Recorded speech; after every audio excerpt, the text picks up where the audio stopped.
할렐루야. 오늘도 함께 주님을 찬양합시다. 나의 기도하는 것보다 더욱 응답하실 하나님, 나의 생각하는 것보다 더욱 이루시는 하나님, 우리 가운데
제되게 하려 함이라. 우리가 율법을 신령한 줄 알거니와 나는 육신에 속하여 제 아래 팔렸도다. 아멘.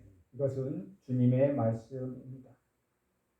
하나님께서 우리의 조상 모세를 통하여 시내산에서 이스라엘 백성에게 율법을 주셨습니다. 그리고 그 율법을 다 지켜 행하도록 명령하셨습니다. 누구든지 이 율법을 다 지켜 행한다면 하나님으로부터 의롭다함을 받을 수 있겠지만은 어떤 인간도 주어진 모든 율법을 다 지켜 행할 수 없다는 게 거기에 문제가 있다는 것입니다. 그래서 모든 인간은 율법을 지킴으로는 의롭다함을 받을 수 없기 때문에 없습니다. 오직 믿음으로 말미암아 의롭다함을 얻을 수 있습니다.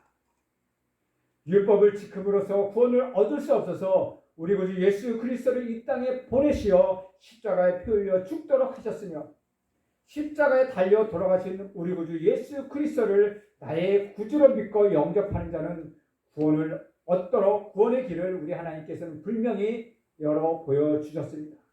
그런데도 모세의 법을 선호하는 우리들 중에는 우리 구주 예수 그리스도를 믿고 율법도 지켜야만 구원을 얻는다고 주장하는 사람들이 있었기 때문에 사도 바울은 율법의 행위로는 구원을 받을 수 없다는 것을 강조하기 위하여 여러 각도로 우리를 깨우쳐주고 있는 것입니다. 그래서 우리는 구원받은 사람을 가리켜 크리스천이라고 말하고 있습니다. 우리는 죄에 대해서 구원을 받았습니다. 그리고 율법에 대해서 우리는 자유롭게 되었습니다. 또한 우리는 죽음에 대해서 자유로운 사람들입니다.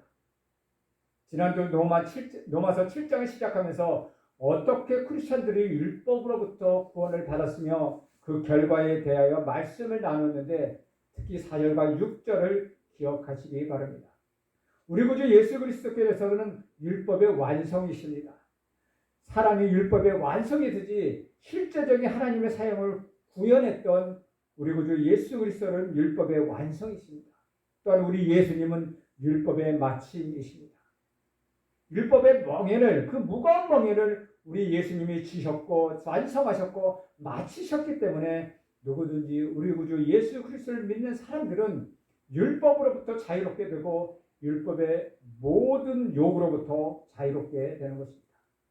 그래서 율법으로부터 자유로운 사람들은 하나님을 위해서 열매를 맺는 삶을 살게 됩니다. 율법의 자유로운 사람은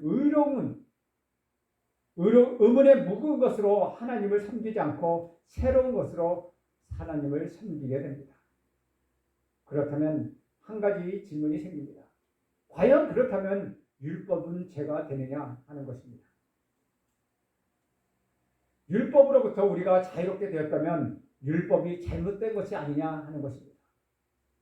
죄가 잘못되었다는 것은 누구든지 쉽게 이해할 수 있습니다. 죄는 악한 것이기 때문입니다.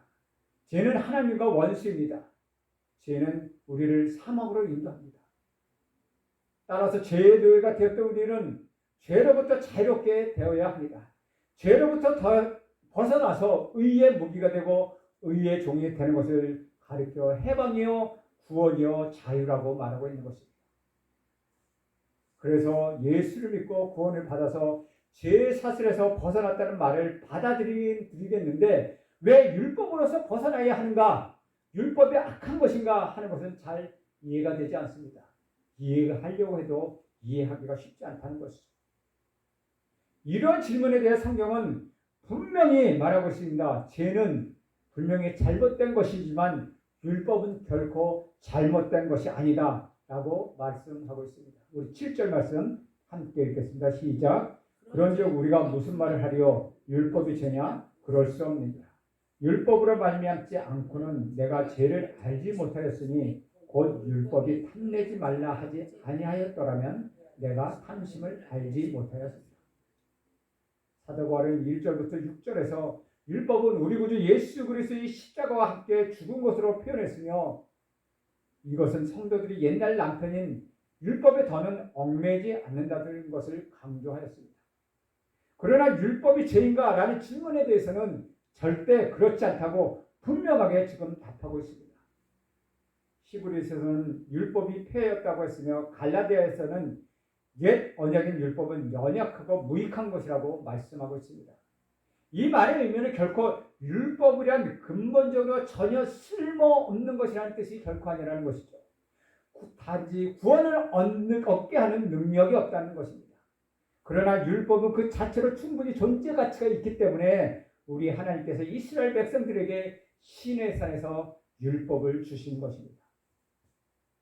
이처럼 죄는 분명히 잘못된 것이지만 율법은 결코 잘못된 것이 아닙니다. 이 율법은 하나님의 법입니다. 모세를 통한 이스라엘 백성뿐만 아니라 모든 인류에게 주셨던 하나님의 법입니다. 그래서 로마서 7장 12절에 보면은 율법에 대해 이렇게 설명하고 있습니다. 이로 보건대 율법은 거룩하고 계명도 거룩하고 의로우며 선하도다. 율법은 죄가 아닙니다. 율법은 잘못된 것이 아닙니다. 그것은 거룩한 것이며 의로운 것이며 선한 것이며 완전한 하나님의 법입니다. 하나님의 법이 어찌 잘못될 수 있겠습니까? 그러면 무엇이 문제입니까? 그렇게 완전하고 거룩하고 선하고 좋은 것이라면 왜 우리가 거기 앞에서 그 율법에서 도망쳐 나와야 하는 것입니까?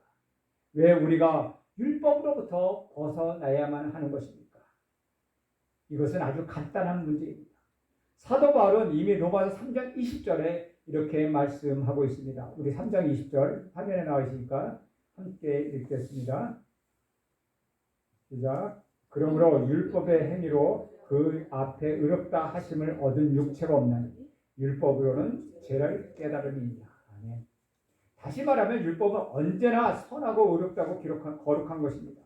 하나님의 법인 율법이 잘못되어서가 아니라 그 율법을 지키는 인간이 하나도 없어서 율법이 우리에게 축복을 주기보다는 오히려 고통을 준다는 것입니다. 죄는 우리에게 사망을 가져다 주었습니다. 죄는 우리에게 저주와 파멸을 가져다 주었습니다. 그래서 우리는 절망하게 되었고 고통을 당하게 되었습니다. 그러나 율법의 경우는 다르다는 것이죠. 율법 자체가 우리에게 고통과 저주와 사망을 주는 것이 아니라는 것입니다. 율법은 선하고 의로우며 거룩하고 완전한 것인데 죄를 지은 내가 그것을 지킬 수 없으므로 고통을 당한다는 것입니다. 따라서 죄로부터 해방도 받아야 하지만 율법을 지킬 수 없는 본질적인 죄인인 인간이 받는 고통으로부터도 해방받아야 합니다. 율법은 악한 것이 아닙니다. 하나님의 법이 어찌 악할 수 있겠습니까? 그렇다면 왜 율법이 우리를 괴롭히는 것일까요? 그것은 율법이 없을 때는 아무런 문제가 되지 않았는데 아무런 문제가 없었는데 율법이 내게 들어왔을 때 죄가 되었다는 것입니다. 다시 말하면 숨겨진 죄들이 죄라고 생각하지 않았던 것이지 죄들로 드러나고 죄로 판명된다는 것입니다. 이런 일들은 우리가 교회 안에서 많이 겪고 있지 않습니까? 예수를 믿지 않았을 때는 죄라고 전혀 생각하지 않았던 것이 하나님을 믿고 우리 예수를 영접하고 난 후에는 죄라는 것을 알게 되었습니다. 교회에 나오기 전에는 성경 공부를 하기 전에는 내 마음대로 세상의 기준대로 살 때는 아무런 가책이 없고 양심의 가책이 없었지만은 교회에 나와서 성경을 보고 성경 공부를 하고 하나님에 관하여 관심을 두다 보니까 기준이 전부 달라져 버린 것입니다. 한 가지 예로 들면 낙태를 들 수 있습니다. 세상 사람들이 낙태를 다 하기 때문에 나 자신도 모르게 그냥 따라했습니다. 그것이 살인이라고 생각하지 못했습니다. 그런데 성경을 공부함으로 그것이 살인이라는 것을 알게 된 것이죠. 그래서 괴로워합니다. 하나님의 말씀을 받지 않았다면 그런 고민은 없었을 것입니다. 율법이 아니라면 누가 죄라고 말하는 사람이 없었을 것입니다. 겉으로만 가늠하지 하지 않으면 된다고 생각합니다. 속으로 가늠한 일 그것이 별로 문제가 되겠냐고 별로 중요하게 생각하지 않습니다. 우리는 속으로는 살인을 해도 겉으로는 살인하지 않으면 된다고 생각하고 그렇게 여기며 살아왔습니다. 그런데 성경을 보니까 우리 예수님께서 형제들을 미워하는 자마다 살인한 자라고 말씀하셨습니다. 그러니까 굉장히 당황스러운 것입니다. 율법은 내가 죄라고 인정하지 않았던 것을 죄라고 지금 말해주고 있는 것입니다. 그러니 우리가 얼마나 괴롭겠습니까? 우리가 듣지 않았던, 우리가 몰라도 되었던, 우리가 들은 후에 굉장한 어려움이 생기는 것입니다. 그저는 마음대로 남의 것을 내 것인 줄 알고 가져왔습니다. 힘의 정의인 줄 알고 그렇게 살아왔습니다. 그것은 마치 동물의 세계와 같았습니다. 동물의 세계에 있어서 힘이 있는 동물이 약한 동물을 이기는 것입니다. 그들을 잡아먹는다고 해서 또 누가 그것을 살인이라고 말하겠습니까? 우리는 여기서 배우는 단어가 있습니다. 약육강식 적자 생존이란 말입니다. 이 논리들이 이제 사람들이 이용하기 시작합니다. 힘 있는 사람은 힘이 약한 사람들에게 억압합니다. 힘 있는 사람은 돈과 권력을 가지고 자기의 보호막을 쳐놓고 그것을 정의라고 말하기 시작합니다. 그리고는 그 안에서 안주하고 안심하고 살아왔습니다. 하지만 그것이 정말 옳은 일일까요? 동물이 가늠한다, 동물이 가늠했다라고 누가 야단치겠습니까? 누가 약한 동물을 잡아먹었다고 해서 강한 동물을 감옥에 가두겠습니까? 그렇지 않습니다. 동물의 세계에는 힘이 곧 선이기 때문입니다. 그러나 하나님께서는 인간에게 법을 주셨습니다. 문제는 거룩하신 하나님께서 주신 완전한 법을 죄에 물들어서 멸망하게 된 인간이 지킬 수 없다는 것이죠. 죄 때문에 고민하는 것은 굉장히 고통스러운 일입니다. 동시에 하나님이 주신 법을 지키지 못한다는 고통이 따라옵니다. 이 고통은 같은 수준의 것입니다. 이것이 율법으로 말미암아 고통받는 고통입니다. 이런 내용이 8절에 기록되어 있습니다. 우리 8절 함께 읽겠습니다. 시작. 그러나 제가 기회를 타서 계명으로 말미암아 내 속에서 온갖 탐심을 이루었나니 이는 율법이 없으면 제가 죽은 것입니다. 율법이 오기 전에는 탐욕이 내게 그리 심각하지 않았습니다. 우리가 죄를 반복적으로 오랫동안 짓게 되지만 그 죄가 통용되는 사이가 있으면 그것이 진리나 정의처럼 느껴지는 것입니다. 죄가 문화화되었고 습관화된 것이죠. 그런데 탐하지 말라는 계명을 받았습니다. 그것을 잊어버렸으면 좋겠는데 그 말씀이 계속 내 안에 살아서 움직이는 것입니다. 탐내지 말라고 하는 계명을 받은 후에 그것에 걸려 내가 넘어지게 된 것입니다. 죄가 아니라고 생각했는데 죄가 드러난 것입니다. 그런데 더 놀라운 사실이 있다는 것입니다. 계명이 있기 전엔 죄는 그렇게 심각한 문제가 아니었습니다. 조금은 잘못을 있기는 하지만 세상살이가 다 그렇고 그런 거 아니냐 하면 넘어갔는데 계명을 받은 후에 율법을 받은 후에 죄가 불명해진 것입니다. 숨겨져 있던 것이 드러나고 드러난 죄가 격동하기 시작합니다. 간음하지 말라는 계명이 있기 전까지는 적당히 살았는데 그 말을 들은 후에 그부터는 더 하고 싶어집니다. 갖지 말라, 빼앗지 말라고 하니까 더 갖고 싶어집니다. 더 빼앗고 싶어집니다. 그런 음모와 충동과 격동이 율법이 없었을 때보다 더 많이 생겨난 것입니다. 그런데 우리는 그것을 겉으로 하지 않고 속으로 하는 것입니다. 말로 하지 않고 생각으로 하는 것입니다. 그런 갈등이 내 안에서 계속 가지고 있는 것입니다. 적당히 숨겨져 있을 때는 가장할 수 있었지만 일단 나 자신의 본질이 드러나면은 막 나가게 되는 것입니다. 이것이 바로 율법입니다. 하나님의 법이 들어오면 다 드러나기 때문에 어떻게 해결할 길이 없는 것입니다. 오늘 8절 마지막 절에 보면은 이렇게 기록하고 있습니다. 율법이 없으면 죄가 죽은 것입니다. 라고 기록하고 있습니다. 율법이 없으면 죄가 성립되지 않는다는 것입니다. 하지만 일단 죄가 들어오면 죄를 더 짓게 되고 나는 사라져버리고 언젠가는 어느덧 나는 없어져 버리는 것입니다. 그 말씀이 9절에서 하고 있습니다. 우리 9절 함께 읽겠습니다. 시작. 전에 율법을 깨닫지 못했을 때에는 내가 살았더니 계명이 이르매 죄는 살아나고 나는 죽었도다. 사랑하는 여러분, 여러분들은 이런 경험을 혹시 하지 않았습니까? 여러분 안에 이런 경험이 전혀 없으십니까? 동물처럼 살던 인간이 도덕과 양심의 법을 갖게 되면서 삶의 질이 달라졌습니다. 동물처럼 살았으면 좋겠지만 도덕과 양심의 법이 살아있기 때문에 고민하고 번민하고 갈등을 겪게 됩니다. 도덕과 양심의 법보다 더 높은 하나님의 법을 갖게 되면 그 사람은 지킬 수 없는 자신의 한계를 느끼게 되고 법을 지킬 수 없다는 사실을 알게 되면서 인간의 연약함에 대한 자화상을 갖게 되는 것이죠.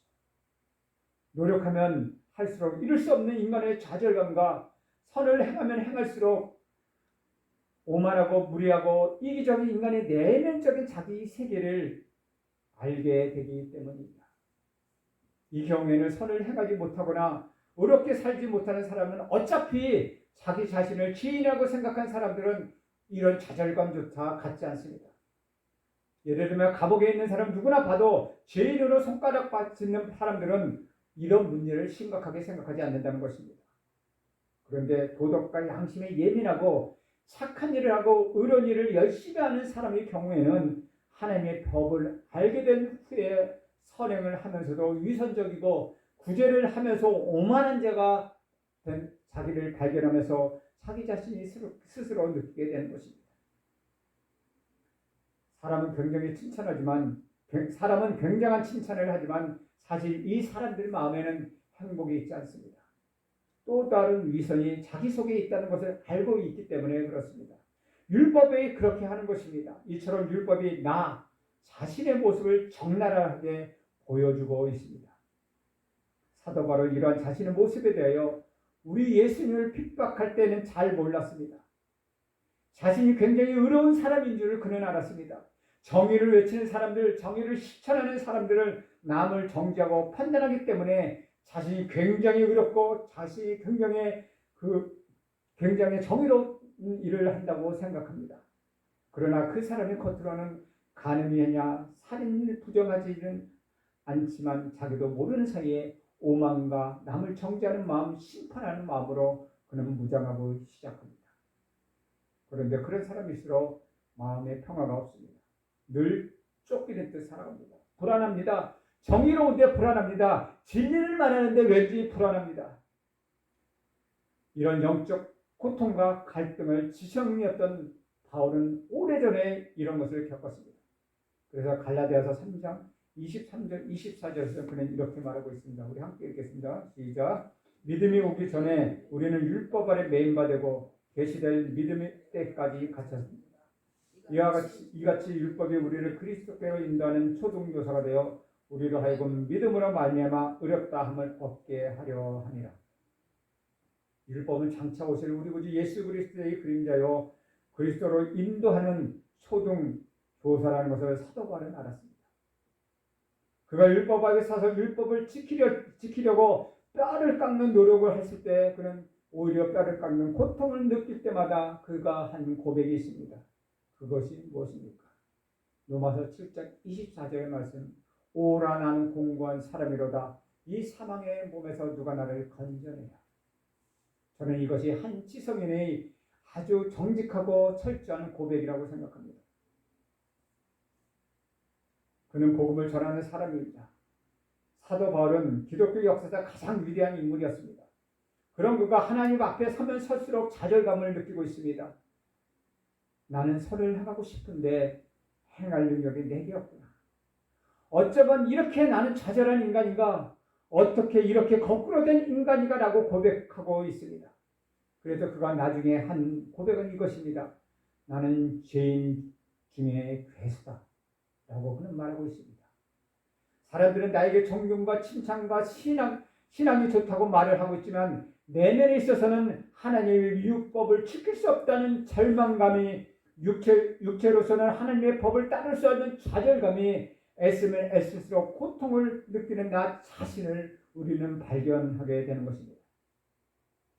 이것이 사도 바울이 고민했던 것입니다. 이것은 죄를 지었기 때문에 받는 고통보다도 어떤 면에서는 더 큰 고통입니다. 눈에 보이거나 나타나지도 않습니다. 그러나 자신의 내면 세계에 있어서 예수도 적당하게 믿고 죄도 적당하게 짓는 사람에게는 이것은 큰 고민거리가 아닙니다. 어렵게 살면 살수록 진리대로 살려고 하면 할수록 나 자신이 부끄러운 것입니다. 우리 10절 말씀 함께 읽겠습니다. 시작. 생명에 이르게 할 그 표명이 내게 대하여 도리어 사망에 이르게 하는 것이 되었도다. 생명에 이르게 할 그 계명 앞에 가면 갈수록 도리어 내게는 큰 그것이 사망이 되었다는 것입니다. 제사장만 사망이 아니라는 것이죠. 율법의 완전함과 허물과 죄로 죽었던 인간의 모습이 율법을 지킬 수 없는 인간의 죄악성이 예민하게 드러나게 되는데 성령을 받은 사람들은 이것이 죽을 노릇이라는 것입니다. 율법은 그리스도께서 오시기 전에 주어주신 하나님의 법이요 그리스도의 그림자요 그리스도에게 가는 초등교사인데 어떻게 이것이 나에게 생명이 되지 않고 도리어 사망이 되는가? 생명에 이르러야 할 그 계명이 왜 내게 사망이 된 것인가? 이 율법을 지키려고 했던 많은 사람들의 고통과 실존적인 절망이었습니다. 다시 말씀드리거니와 율법 자체가 우리에게 고통을 준 것이 아니라 율법을 지키지 못하는 내가 문제가 되었다는 것이죠. 그러면 이런 내가 어떻게 해야 하겠습니까? 노마저는 우리에게 빛을 던져주고 있습니다. 이 거룩하고 완전하고 의로운 하나님의 율법을 완전하게 지켜내신 분, 율법을 완성하고 하나님의 거룩한 모든 요구를 하나도 틀림없이 십자가에서 다 이루어 놓으신 분이 계신데 그분이 바로 우리 구주 예수 그리스도이시라는 것입니다. 따라서 우리는 율법 앞에 서 있으면 좌절과 절망과 괴로움이 있지만은 율법을 다 지켜내신 우리 구주 예수 그리스도 앞에 가면은 그분은 우리에게 수고하고 무거운 짐진 자들아 다 내게로 오라.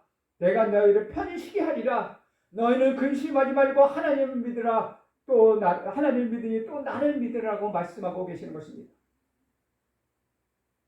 따라서 내가 율법으로 가면 율법의 노예가 되어서 살 길이 없지만은 율법을 완전히 십자가에서 완성하신 우리 구주 예수 그리스도 앞 그 은혜의 보좌 앞에 나가면 내가 율법을 다 지킨 거라고 우리 주님에게 인정을 받게 되는 것입니다. 이것은 내가 이룬 것이 아니라 나를 위해 십자가에 피 흘려 돌아가신 우리 구주 예수 그리스도 하나님의 아들로서 세상에 오셔서 그 율법을 완성하셨기 때문입니다. 그 은혜 안에 들어가면 지나간 나의 죄를 다 용서받을 뿐만 아니라 지금의 죄도 용서받고 앞으로도 지을 죄를 용서받는 것입니다. 이것이 바로 율법으로부터 자유입니다. 주 안에서 사랑하는 여러분 지금 율법 앞에 서 있습니까? 아니면 그리스도의 은혜 앞에 서 있습니까? 아무 누구도 율법을 지킬 자가 없습니다. 우리가 세상을 살아가는 것도 똑같습니다. 율법으로 가면 다 다치게 됩니다. 정의라는 이름으로 가면 다치지 않는 사람이 하나도 없습니다. 제일 먼저 다치는 사람, 정의를 말하는 나 자신입니다. 따라서 율법이냐 정의냐 가면 나라가 다 망합니다. 우리는 은혜로 가야 합니다. 우리는 우리 구주 예수 그리스도께로 가야만 합니다. 그것은 불의하게 되는 것이 아니라 정의가 완성되는 것입니다. 연약하고 부족한 인간들이 우리 구주 예수 그리스도의 은혜로 옷 입게 되어 그 의가 완성되는 것입니다. 그러나 그중에도 문제가 있습니다. 예수의 이름으로 다른 일을 하기 때문에 사람들이 그것을 믿지 않으려고 하는 것입니다. 교회에 가봐도 별 수 없고 예수를 믿는 사람들 봐도 별 것 없고 사회를 시끄럽게 하는 집단이 아니냐고 오해를 받게 되는 것입니다. 사람들이 이렇게 된 것은 이 복음의 진리를 제대로 깨닫지 못하고 교회에 나오고 목사가 되고 장로가 되고 권사가 되고 직분을 받았기 때문에 그렇게 되는 것입니다. 우리 11절 말씀 함께 읽겠습니다. 시작. 제가 기회를 타서 계명으로 말미암아 나를 속이고 그것으로 나를 죽였는지. 그렇습니다. 계명으로 말미암아 결국 제가 나타나고 나를 속이고 나를 죽게 만든 것입니다. 문제는 율법이 아니라 죄입니다. 율법이 아니요 죄인 내가 문제입니다. 12절 말씀도 함께 읽겠습니다. 시작. 이로 보건대 율법은 거룩하고 계명도 거룩하고 의로며 선하도다. 죄는 나를 멸망시키고 파괴시킵니다. 그러나 율법은 나 자신이 죄를 똑바로 바라보게 합니다. 죄는 나를 멸망시킵니다. 그러나 율법은 죄를 똑바로 보게 하고 있습니다. 죄로 멸망하는 고통이나 죄를 똑바로 보는 고통이와 동일한 것입니다. 내 안에 자기 안에 있는 죄를 보는 고통이 대단한 것입니다. 잘못을 인정하기가 어찌 그리 쉽습니까? 자꾸 변명하게 되고 그렇지 않다고 이야기하고 싶습니다. 정직하게 자신의 허물과 죄를 본다는 것 그리 쉬운 일이 아닙니다. 그래서 전에는 나 자신이 죄인인 줄 몰랐습니다. 율법을 알고 보니 마음으로 지은 죄도 죄인인 것을 알게 되었고 결과적으로 죄가 살아나고 나 자신은 그 죄로 말미암아 죽게 되었다는 것입니다. 또 율법을 지킴으로 의롭게 되고 생명에 이르게 되는 줄을 알았는데 율법을 다 지키지 못한다는 것을 알게 되었고 율법을 통해서는 생명에 이르는 것이 아니라 계명 때문에 오히려 사망에 이르게 된다는 사실, 그 사실을 알게 되었습니다. 또 무엇을 하지 말라는 율법이 주어짐으로 인하여 사람 속에 잠재있던 죄의 속성이 기회를 틈타 하지 말라는 것을 계속하도록 충돌함으로써 죄를 범하게 하니 죄의 소가 결국 사망에 이르게 된다는 사실을 알게 되었습니다. 그러나 그렇다고 율법 자체가 죄라는 것이 아닙니다. 율법이 주어짐에 죄가 기회를 타서 하지 말라는 법을 어기도록 유혹하고 충동질하여 죄를 짓게 만든다는 것이죠. 만일 율법이 주어지지 않았다면 우리는 죄가 죄인 줄 모르고 스스로 어렵다고 믿고 교만하다고 할 수 있겠지만 율법의 주어짐으로 인하여 율법에서 하나님께 그리고 인간에게 마땅히 행해야 할 법을 지키지 못하면 범죄자가 되어 죄의 값으로 죽을 수밖에 없는 존재인 자신을 스스로 발견한다고 되는 것입니다. 그러므로 율법이 주어지면 사람이 지은 죄가 죄로 판명되고 지은 죄에 대해서 하나님의 엄한 심판이 주어지는 줄로 알게 되었습니다. 그래서 사도 바울이 가르치고자 한 율법의 기능이란 바로 무엇이 죄인지 죄의 기준을 정해주고 그 법에 어긋나면 심판을 받게 된다는 것을 지금 경고로 말해주고 있습니다. 그래서 죄를 범하지 말라는 경계의 역할을 한다고 율법은 말하고 있습니다. 율법은 경계의 역할을 한다고 말하고 있습니다. 13절 말씀 함께 읽겠습니다. 시작. 그런즉 선한 것이 내게 사망이 되겠느냐? 그럴 수 없느니라. 오직 죄가 죄로 드러나기 위하여 선한 그것으로 말미암아 나를 죽게 만들었으니 이는 계명으로 말미암아 죄로 심히 죄되게 하려 함이라. 이처럼 율법이 선하고 의로운 것인데 이것이 사망이 될 수 있겠습니까? 결코 그럴 수는 없습니다. 율법이 죄입니까? 그럴 수 없습니다. 그러면 율법이 나타난 이유는 무엇입니까? 그것은 죄가 죄로 드러나게 하기 위함입니다. 그렇다면 교회에 나가지 않으면 그만이 아닙니까? 하지만 그렇게 하면 지옥으로 가게 됩니다. 구원을 받고 보니 이런 문제들이 생겨나는 것이죠. 하나님의 법이 없으면 없는 대로 쉽게 살아갈 수 있었습니다. 그러나 그 결과는 죽음입니다. 영원한 죽음입니다. 그러므로 죄를 숨기면 안 됩니다.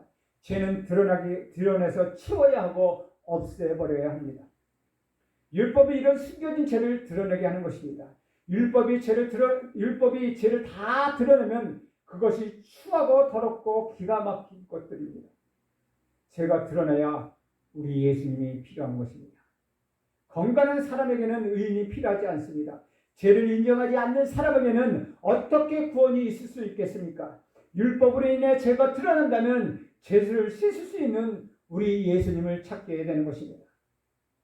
따라서 율법은 그리스도의 그림자요 초등교사요 그리스도께서 오시기 전에 잠정적으로 있는 하나님의 법이라는 뜻이 바로 이런 의미를 두고 하는 말입니다. 그렇다면 율법이 우리를 구원할 수 있습니까? 그럴 수 없습니다. 율법은 절대로 우리를 구원할 수 없습니다. 그런데 많은 사람들이 예수를 믿고도 율법적으로 되어간다는 것입니다. 끊임없이 사람들을 정죄합니다. 율법은 나의 잘못된 모습만 가르쳐주기 때문에 율법 앞에 들어오면 절망하는 것입니다. 하지만 예수를 믿으면 그 은혜가 보혈의 피가 성령의 역사가 나를 새 사람으로 만들고 거듭나게 만듭니다. 이처럼 율법은 죄가 아니요 거룩하며 의로며 선하다는 결론을 내고 있습니다. 율법의 행위는 인류가 구원을 받을 수 없지만 율법 그 자체는 거룩하고 의로며 선하다는 결론을 내리고 있는데 그 이유가 무엇입니까? 율법이 거룩할 수밖에 없는 것은 그 율법이 하나님이 내려주신 법이기 때문입니다. 그리고 율법이 의로울 수밖에 없는 것은 율법이란 누구에게나 차별 없이 적용되는 법이기 때문입니다. 율법을 한 가지라도 범한 자를 용서하지 않고 누구에게나 다 죄값을 묻게 될 것이기 때문에 율법은 공평하고 의로운 것입니다. 그렇다면 율법이 왜 선하냐고 말할 수 있지 않을까? 율법이 선하다는 것은 죄가 죄로 드러나게 해주기 때문입니다.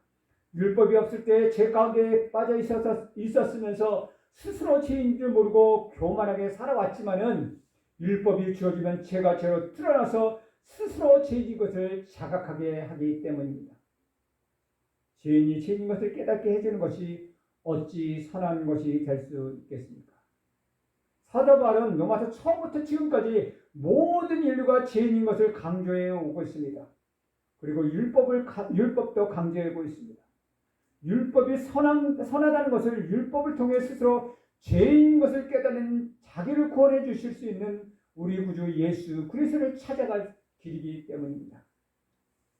율법이 죄가 있는 자를 죄 있다고 바른 진단을 해줌으로 인하여 죄를 사해 줄 수 있는 우리 구주 예수 그리스도로 찾아갈 수 있도록 만들어주기 때문에 율법이 선하다고 우리는 말할 수 있습니다. 의사 선생들이 병든 자에게 정확한 진단을 내어주어야 그를 치료할 수 있는 약을 찾는 것과 마찬가지입니다.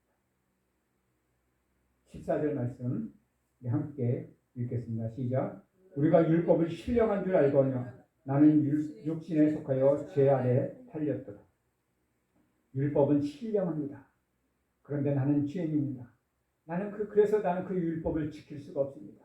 육신에 속하여서 나는 죄 아래 팔린 존재이기 때문입니다. 여기에 누가 필요하겠습니까? 바로 우리 구주 예수 그리스도가 필요한 것입니다. 우리 예수님을 구주로 믿고 거듭난 사람은 남을 정죄하지 않습니다. 여러분, 옳으냐 그르냐, 맞냐 틀리냐, 이것은 인류가 끊임없이 가지고 싸웠지만은 오직 한 길, 남아있는 한 길은 오직 길은 하나뿐이라는 것입니다. 그것이 길이요 진리요 생명 되신 우리 구주 예수 그리스도이십니다. 그는 하나님의 법을 완전히 지키신 분입니다. 율법을 지켜서 구원을 받는 것이 아니라 우리는 우리 구주 예수 그리스도를 믿음으로 그분을 의지함으로 우리는 구원을 받는 것입니다. 그분은 우리를 자신의 자녀로 삼아주셨고 우리 허물과 약점과 실수를 다 씻어주셔서 아들의 형상을 닮기까지 우리를 이끌어주신 분, 그분이 우리 구주 예수 그리스도로 이것이 그분의 은혜입니다. 이처럼 우리 구원은 하나님의 은혜로 된 것이지 내가 행한 큰 선행으로 된 것이 아닙니다. 그러나 그렇다고 믿는 자는 행함이 전혀 없어도 되느냐 하는 말은 아닌 것입니다.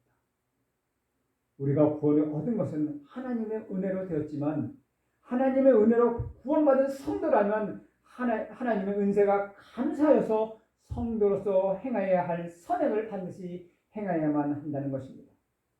내가 선을 행한 공로로 구원받은 것이 아니고 우리 구주 예수 그리스도를 믿는 믿음에 의해 하나님의 아들로 인하여 하나님의 은혜로 인하여 구원받은 여러분, 하나님의 사랑을 경험하고 그 하나님의 은혜에 감격하고 그런 감격과 기쁨으로 다시 우리 주님의 영광을 위해 쓰임받는 놀라운 감격과 기쁨이 여러분 모두에게 있기를 주님의 이름으로 간절히 축원합니다. 우리 기도하겠습니다.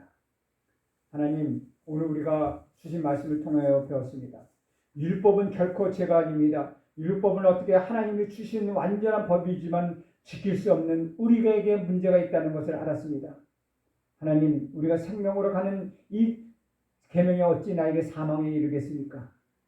하나님, 제가 기회를 틈타서 나를 속이고 나를 죽였기 때문에 그렇습니다. 하나님, 율법에 의하여 사는 것이 아니라 하나님의 말씀, 하나님의 은혜에 의하여 살아가는 내 자신이 되게 하여 주시옵소서.